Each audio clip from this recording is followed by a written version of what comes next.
On today's show, I'm going to block Isaac just as hard as Giannis blocked Ayton. Good God. Go Bucks, baby. Go Bucks.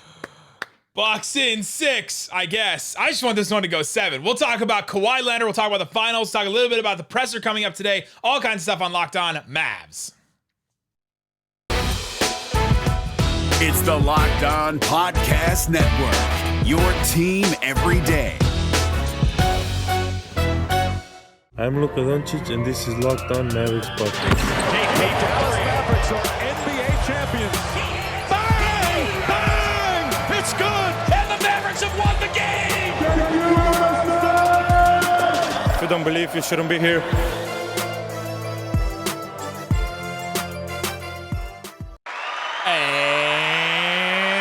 Welcome. You are Locked On to the Dallas Mavericks. My name is Nick Angstadt, media member and coordinator for the Locked On Podcast Network. And joining me, as always, my co-host, contributor at Mavs.com, the blocking boy, the one more thinking. What you got for me, Isaac Harris?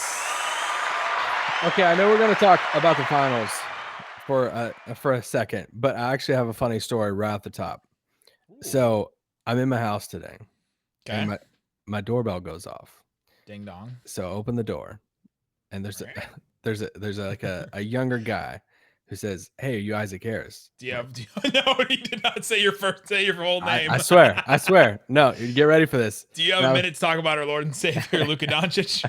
And he has a phone, and he has his. He might be listening to this. I don't know, but you're a super nice kid. And he goes, "Dallas Mavericks." I was like, "Oh crap!" And I was like, he goes, "You play?"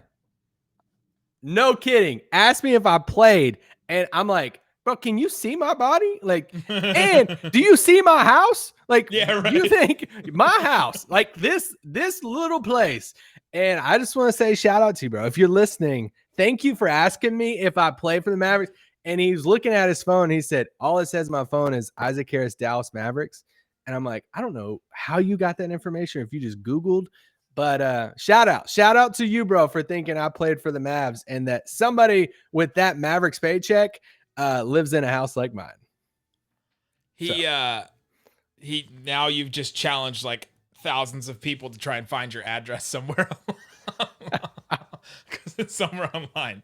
Oh man! But what about these finals though? I mean, was that the greatest finals block that we've seen in our lifetime? It was an incredible moment, and today's episode is brought to you by Michelob Ultra. 2.6 carbs, 95 calories. It's only worth it if you enjoy it. Stay tuned for the Ultra Moment segment coming up later in the episode. I think we'll talk about that block a little bit more during that, but holy cow. Man, I'm really enjoying these finals. Like, I know people were down on the teams, and I personally don't think these are the two best teams in the NBA because of injuries and all that, but if they're two evenly matched teams, then it's great, right? Then the finals are great and they're enjoyable. And some people will be like, well, it's not legitimate because you're not getting the best teams. I don't care about that, really, right? A champion will be crowned. They are the teams that are in it. And they're two really good teams. It's not like they suck, right? It's not like it's the Pistons and Kings in the finals with the rosters they have now.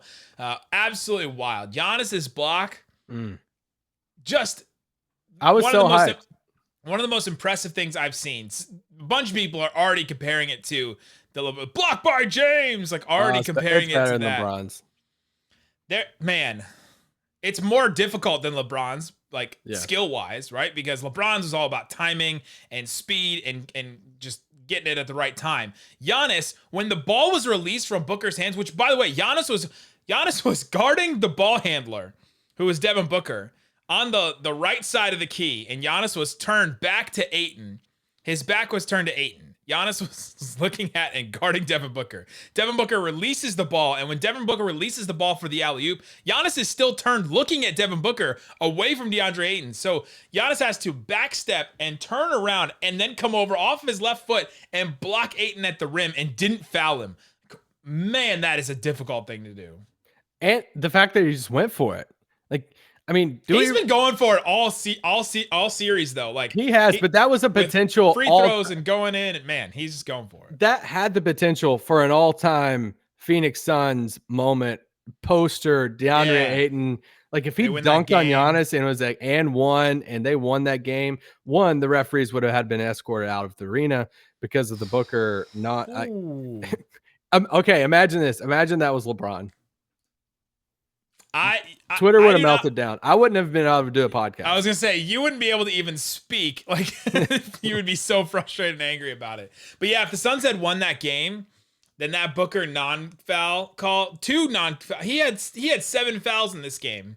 Yeah, and two of them weren't called. Obviously, Perk would have led the jump with I was a non-call in my book. You don't call that. You don't call that on Devin Booker. That's not basketball. You don't foul him out, man. And there was an intentional foul, the one on Drew Holiday. Yeah, it was. He hugged him in midair. A dumb decision by Booker of like, hey, he just went for it. I'm like, and whatever. But PJ Tucker touches Jay Crowder's fingertips, and Jay Crowder falls down, but Devin Booker hugs Drew Holiday in midair, and it's not a foul. Like, wow, that was nuts. And Chris Paul.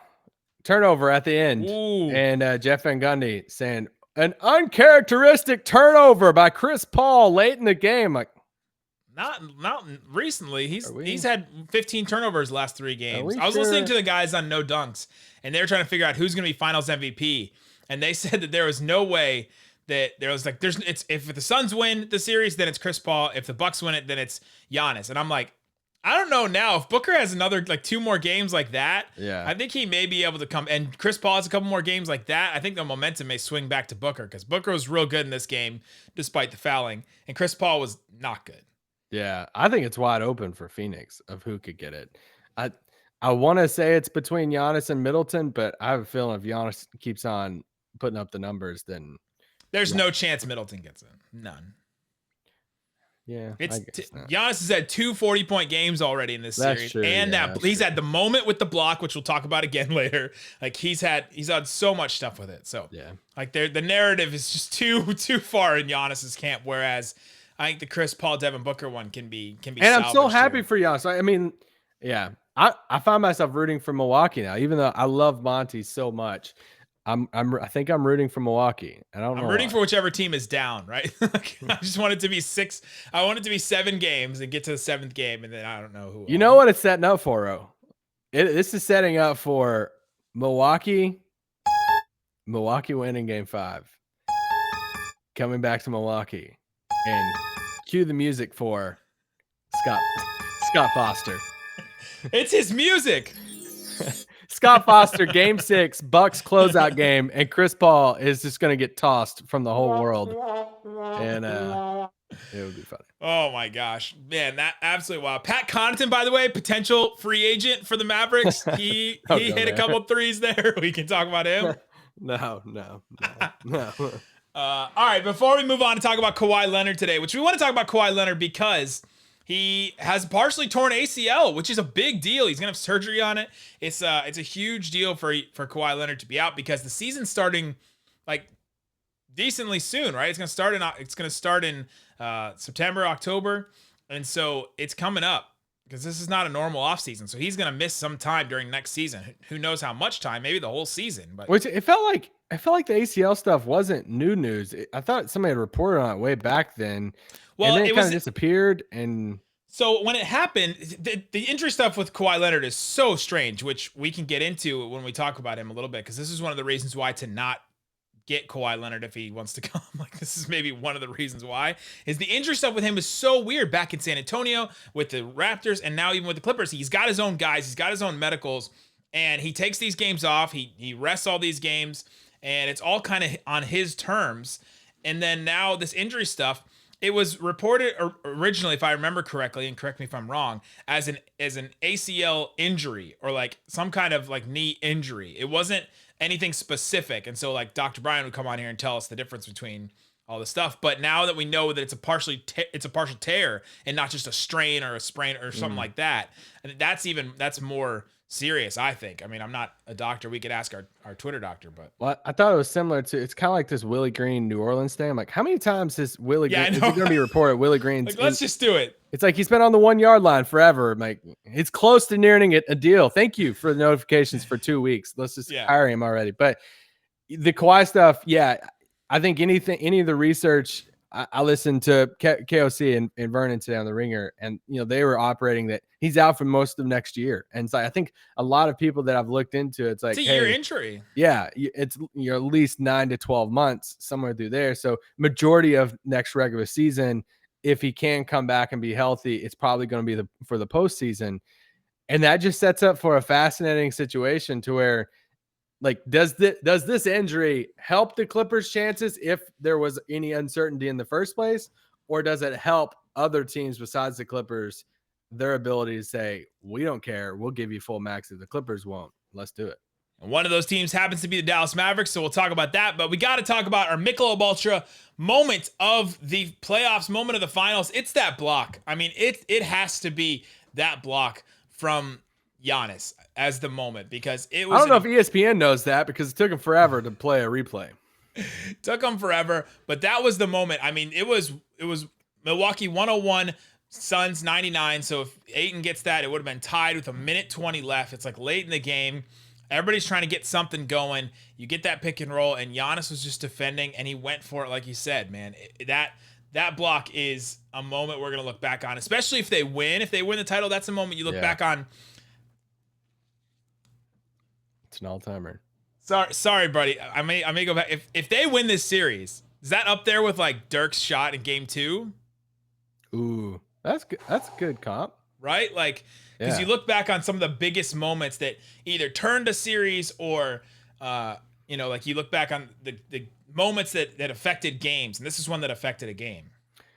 Yeah, I mean, obviously lean more towards Dirk's just because of the competition and bias.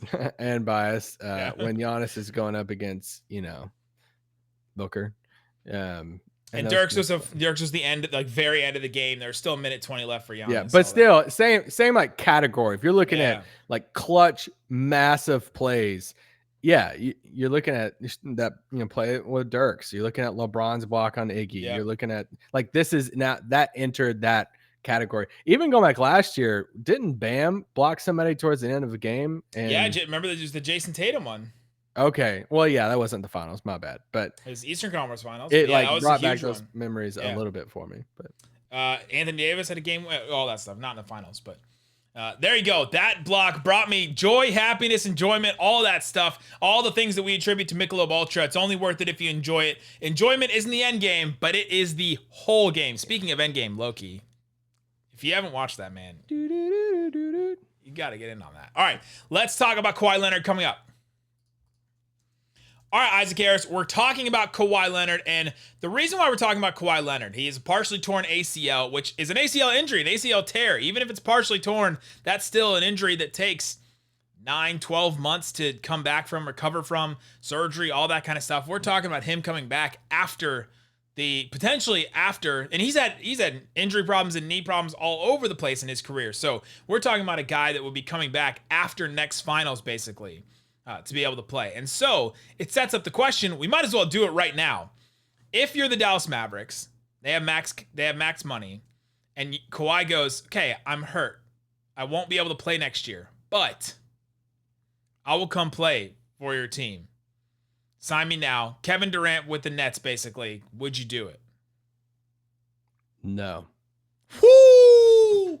Two-time finals MVP Kawhi Leonard comes to your door and says, hey, Nico Harrison, Jason Kidd, Mark Cuban, I will come play for your team. I will be exactly what you need. I will be the veteran that has been there in the playoffs, that has won 2 finals MVPs. I am the wing defender you need, the wing scorer that you need, all that kind of stuff. I'll take all that pressure off of Luka, everything. And you'd say no because he's out for a year. I think so. I've thought about it way more than what I should today, and I went back and forth, and I feel like I'm in the minority on that. But to sign Norman Powell to a max deal instead, that's what you'd rather do with the money. This is where my mind goes. You're punting on this season, so you're immediately saying like you're not hitting the ceiling for this season. So you're immediately telling Luka Doncic, okay, here's another one of your seasons that cool first round, because they did just do that with Porzingis. Yes, because not only are you saying you won't have Kawhi, but you're also saying goodbye to Tim Hardaway. True. So now you're saying, okay, cool. Kawhi's gonna be on the bench for a whole season. Tim's playing in Miami, and then KP, you better be healthy, and it better be the KP Luka show for the whole season. So you're kind of punting on this season, telling Luka that. Then you're banking on, okay, well now we get the next 3 years, because it's a 4-year deal with Kawhi, the next 3 years of Kawhi's deal of, okay, this is your time to win the finals. But like, what are we getting with Kawhi? What do we know even before the ACL tear? He's setting out all the time. So we already have that with Mavs fans already. Good luck with that. Okay. He missed 20 games this season. And like, even look at the year that he won it for Toronto, right? I mean, all we heard about during that stretch was his leg's not right. His leg's not right. He played 60 out of 82 games that year. Yeah. So, and I mean, granted, he deserved to win that finals and everything. He played great. But before that, what happened? He wasn't playing for the Spurs because of the injury. So it's like you have so many injury question marks. There's so much stuff that you're trying to figure out of load management with him to when is he going to play? All of that. There's the question of like, there's depending on who you talk to, it's like locker room stuff. It's like, is he involved with the team? Is he not? Does he tell people what he's doing? Is it like, how does that mesh with Luka Doncic at the age of 22? And like, this is your big signing, right? Like, you have to hit that out of the park, and that pairing out of the park. If you know, this is Luka's next contract right here. So I love the fit. I just think there's way too many question marks, and I'm not willing to punt on next season for it. So I think I land no, and I know I'm going to get some slack for that. The problem is, who do you get instead? Can you get somebody instead? Can you do something with the cap space instead? Do you get is Alonzo Ball combination with Tim Hardaway Jr., a Spencer Dinwiddie combination with bringing Tim Hardaway Jr. back? Is that worth it? Are you going to get to the same height that you would get if you signed Kawhi Leonard and he came back and played like he did at the end of that series with the Mavericks? Like, good Lord, that guy was, I mean, just as good as any of these guys in the playoffs. Maybe the best looking one, like scoring 40 and dropping like all these shots and tough shots and all that kind of stuff. Yeah, you won't get to the same height, but does the floor bring you to a point where you can live with it? And I'm not sure about that with some of these guys we've talked about. With a Kyle Lowry, I would do that instead of waiting on Kawhi Leonard. But if you're telling me it's Dinwiddie, or if it's somebody else, Conley even, I'm like, nah, I don't know. I mean, if you are in a situation to where all these other options, all the trade options are, running dry, all the free agents are gone, and you're sitting there a week in the free agency, it's like, all right, max Kawhi out and he's willing to come, or nothing. Sure, sign me up. And I'll argue with myself in the sense of, okay, like, yeah, the case for it would be you get freaking Kawhi Leonard next year. And it's Luka Doncic is so young. He's under contract for so long that you're guaranteed at least 3 years of him and Kawhi together. And you're hoping, you're like, okay, sure, in today's day and age, he can come back. He'll only be 31. And bam, you have Luka and Kawhi for at least 3 years. Hopefully you can win a title. Like, I get all of it. And if it happened, that would be the talking points we would do. If cool, let's have fun this season. Hopefully Luka's not pissed because they're not making some finals run without Kawhi, because the team would be worse because they wouldn't be able to add anyone else. So you're adding $36 million of nothing.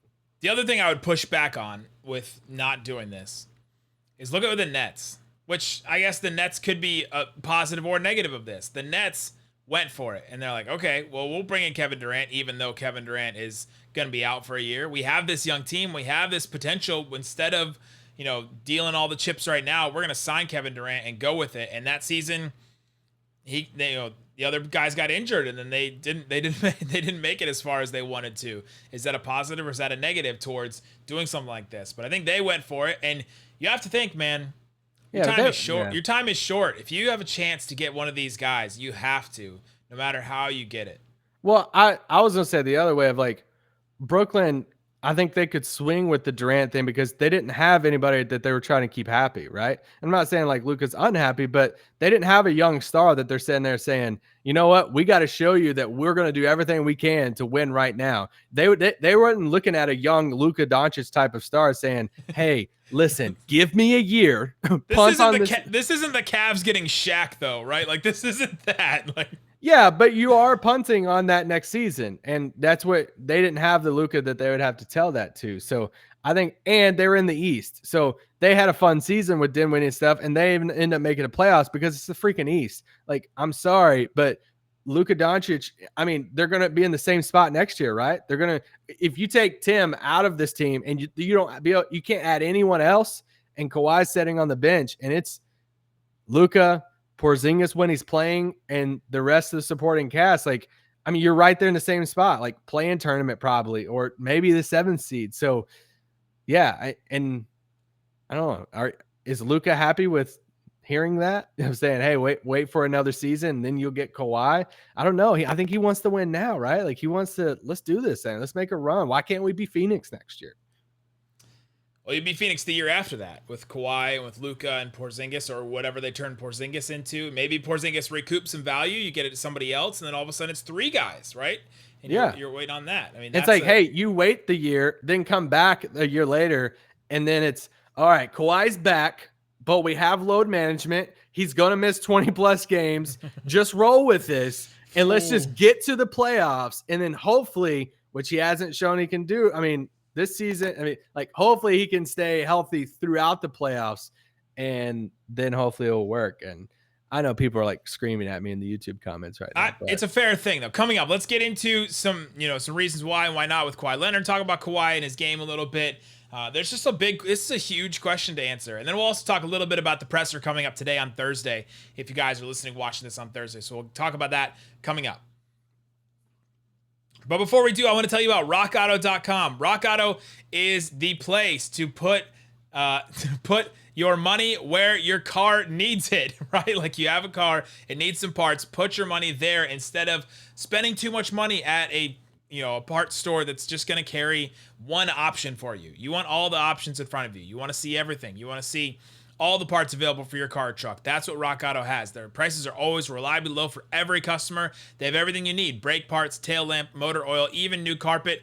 For example, go look at your car right now. Go into rockauto.com, look up the year, the make, the model, just see all the options. They have stuff you didn't even think. The new carpet, the mirrors, like stuff that you didn't even know you could just replace. Go check it out, see what they have. Go to rockauto.com right now, see all the parts available for your car or truck, and then if you decide to get something, even something small, write Locked On in there. How did you hear about us box? And they know that we sent you. Amazing selection, reliably low prices, all the parts your car will ever need. RockAuto.com. Also, I want to tell you about betonline.ag. BetOnline is the fastest and easiest way to put money down on sports. Bucks Suns tied up 2-2. Suns minus 160 favorite still. They still have the Suns as a favorite. It was like 470 a couple days ago. It was like 270 yesterday, and now it's down to 160. They have a couple more odds for Olympics. They actually have Olympics women. If you're looking at Team USA, okay, Team USA versus Nigeria on the women's side. What do you think is the spread here? What do you think I'm gonna give it away. Team USA is favored. How many points do you think they're favored by? 28. 31. You lowballed it somehow. 31 points Team USA is favored by over Nigeria. They just played the All-Star game. Arike, our girl from Dallas Wings, just won the MVP.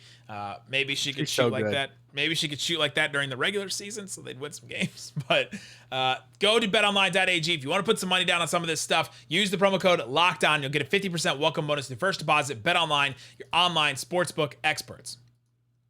All right, Isaac Harris, let's get into Kawhi Leonard a little bit more. It's a huge question.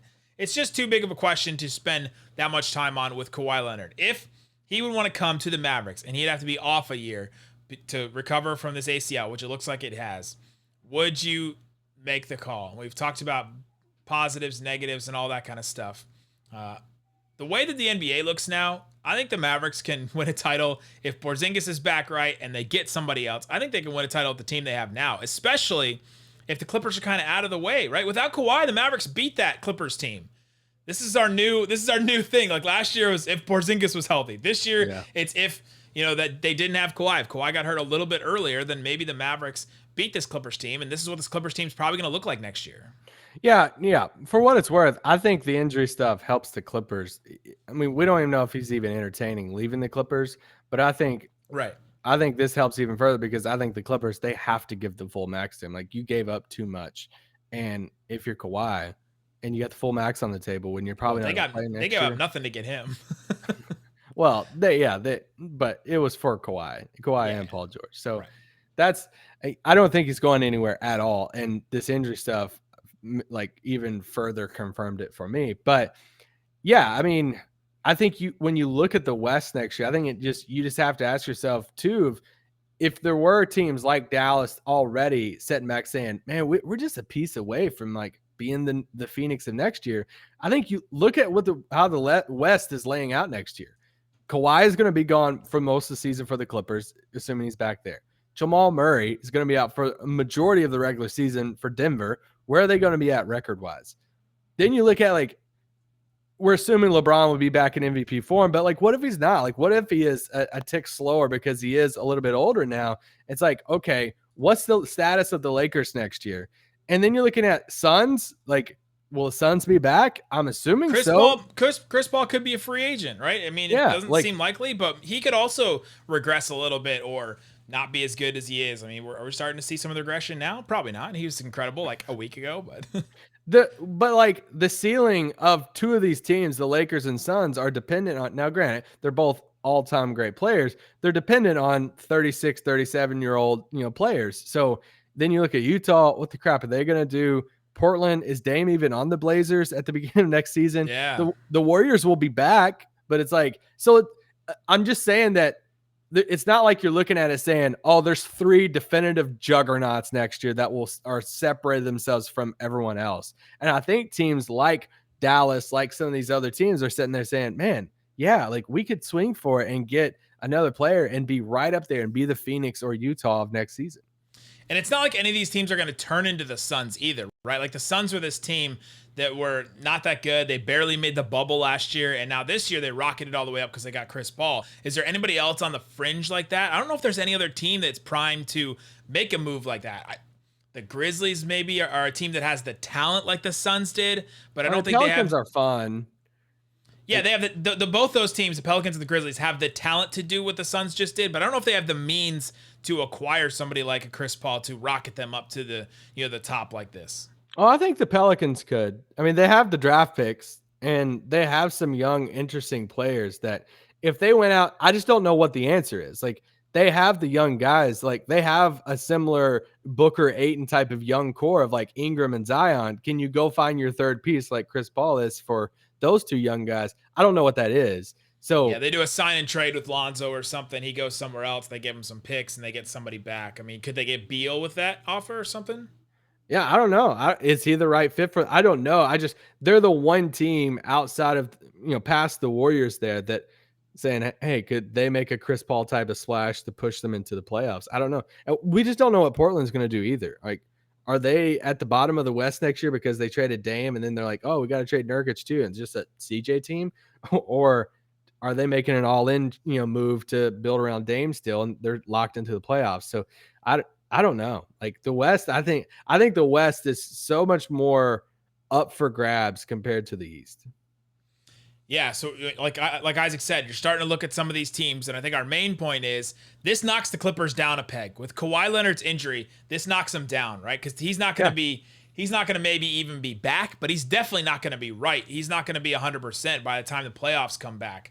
And so this is going to be, if the Mavericks and Clippers make it 3 seasons in a row, I'm calling it. The Mavs are going to win that series, right? Like, and they have some other key free agents too. Like Ibaka could be a free agent, Batum could leave, Reggie Jackson could leave. Like they have pieces in the rotation that could all leave.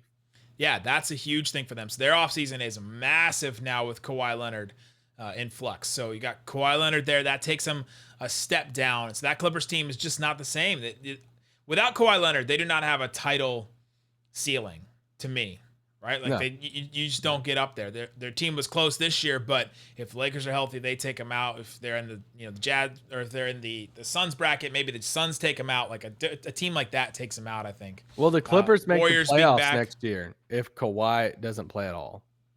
Will the Clippers make the playoffs? Yeah, I think so. But maybe some of these teams could come in, like the Warriors take their spot. I don't know. Which teams are you looking at that? Okay, so if the Clippers, so let's say everybody is kind of the same. Like Warriors are in the Clippers playoffs fall in out. that scenario. Warriors are back in, yeah. Let's say Portland doesn't trade Dame. Clippers are still better than the Grizzlies, Spurs, Pelicans. I mean, maybe. Like, I don't know. Like, I don't think that's a lock. I just don't. I mean, I know we just seen that in the playoffs, but it's like for a whole regular season, you're asking this. Like, we don't know if Reggie Jackson's gonna be back. Like, we don't know if something. Is Reggie Jackson gonna be baseball Reggie Jackson. Yeah, so for a it's whole like, year. I mean, maybe not. Cool. Let's look at Zubats and Paul George and Luke Kennard and man. So cool. So maybe it's this season that the Mavericks actually move up. They need to make a free agent move. And they need to do something. But this Kawhi Leonard injury is massive for two reasons. Could the Mavericks still be in play for him as a free agent destination? We don't know. Probably not. But would you do it if he was decided to come there? And it also takes the Clippers down a peg, which is positive for the Mavericks. You say yes, right? I think when it came down to it, I would say yes. I think I'd be okay with the year. And then, because you just don't get like if the alternative is Lonzo, I'm not as excited about that as a year with Kawhi Leonard, right? Like I'd rather up the ceiling, but I can hear it from an asset point too. It's like, hey, just get him in the door. You could like, if you're a year and a half down the road and you're like tired of load management, it's not working about him and Luka, then you can always get stuff back for Kawhi Leonard. I hear it from that point. I'm not like all out on it. I was on the fence about it all day, but if you're making me choose right now, I'm saying no. Let us know in the comments. What do you think about Kawhi Leonard? Also, the press conference for Nico Harrison and Jason Kidd is today. If you're watching this on Thursday, Isaac and I will both be in attendance. We'll have all kinds of stuff for you, audio, video. We'll have all kinds of things. We'll be breaking it all down on the Friday episode, so make sure you're back here. Any just thoughts going into it, stuff to watch for, things that you're curious about before we hear from them on Thursday today? Yeah, I'm excited for it. I think it'll be cool for us to we talked the other day about listening, hearing what Jason Kidd has to say about off the court stuff that I think we're all like just intrigued about what he's going to talk about with that. Yep. But basketball wise, I want to hear, what their approach is to, like, as cliche as the answers are or whatever. I just want to hear what they have to say about free agency, developing young players. I was talking to a friend today and I was like, hey, what would be one question you want? And he texted me. He's like, I just want to hear their philosophy on like young players, like developing young players. What does that look like now? I want to see how Jason Kidd has, grown as a coach. But I think one of the big things that people are going to ask is like, what's the structure of the front office? Is Bob still there? Will he be back? Yeah. Who asked that question today? Mac Engel. That's your answer for Ariel. I think Cato asked it. Cato's got the cojones factor now. And it's he's got it, but it was his story. He's got it, but I think Cato knows a lot of people, and I think that's true. He doesn't have to ask it there. Exactly. It takes a unique, Unless nobody told him. I mean, that's sort of the game there. But true. Either way, it'll be fun for people to see, just these guys talk. It's a new regime. I'm excited for it. I'm excited just to see the newness of everything and see them talk about this next chapter for the Mavs. I'm listening for two things, like you said. I'm looking for how Jason Kidd, if he does answer questions about his past and his history and all that kind of stuff. I'm also looking for how does Cint Marshall respond to some of that kind of stuff, because she's going to be talking, as well as Mark Cuban. All four of those people I think will be up there answering questions. And then I'm also looking for Nico Harrison, like you said, direction of the team and how far away do they think they are from winning a title. I think that's a big thing, and that might tell us a lot about the type of moves they might make this offseason. So there you go. We'll have all that stuff on Friday. Make sure you tune back into Locked On Mavs. Peace out. Boom!